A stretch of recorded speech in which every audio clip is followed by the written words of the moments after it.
Hello mga kachan! So for today's vlog, samahan niyo kong mangawit papunta sa napakagandang bulkan na si Daragang Magayon na matatagpuan sa probinsya ng Albay. So makikita niyo nagsimula ang ating biyahe ng 4:30 ang madaling araw. So nag-breakfast tayo kay McDo at nagsisimula ng makita ang liwanag. At medyo may ambon na rin sa mga oras na to, pero hindi tayo magpapatalo sa ambon dahil itutuloy natin ang biyahe papunta kay Daragang Magayon. Tuluyan ng umulan dyan sa Nueva Ecija. At makalipas nga ang mga ilang oras ay nandito na rin tayo sa pa-comment naman po kung nasaan tayo banda basta maraming billboard. At dito na nga lang din po tayo nagpalipas ng gabi. At kinamagahan nga po tinuloy natin ang biyahe papunta sa Albay. At base dyan sa video, makikita mo ang lahat ng lubak. Ibig sabihin, nasa Quezon na tayo.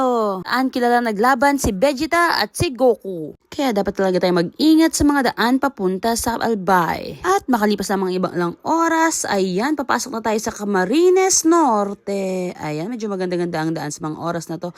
Pero wapak, ayun, hindi nagpalalo ang... Ayan, tinuloy nga ni Vegeta at ni Goku ang laban kaya inabot hanggang Bicol. At iba na nga ang saya natin na makita natin ang Albay Province. Pangit ang daan, inabot nga po tayo ng gabi, kaya grabe mag-ingat po ang lahat ng babiyahe.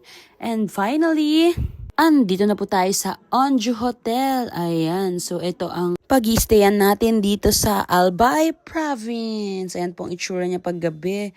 Ayan, kay ganda naman. Yan, kay ganda namang pagmasdan ang mayon habang nagkakape, mga kachan. So, sa first tourist spot natin, ang pupuntahan natin ay ang Farm Plate na kung saan matatagpuan ang smallest church in the Philippines. At kung saan nag-shooting ang I Love Lizzy na ginampanan ni Carlo Aquino at Barbie Imperial. Ang susunod na spot naman ay ang Daraga Church. O, diba? Ang ganda ng view ng mayon pero mahihain pa siya sa part na yan. Yung mayon, mga kachan, hindi ako. At ang susunod naman ay sa Cagsawa kung saan tayo mag-AATV, mga kachan.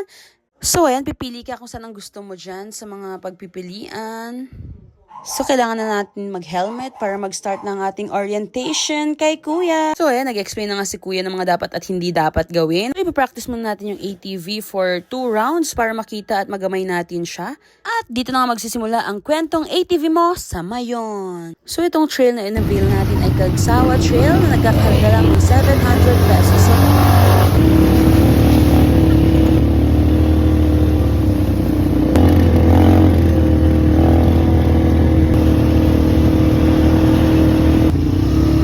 avail sa off-road trail. So after natin nag-trail, nagpunta tayo dito sa Cagsawa Ruins na dati nakikita ko lang sa mga libro.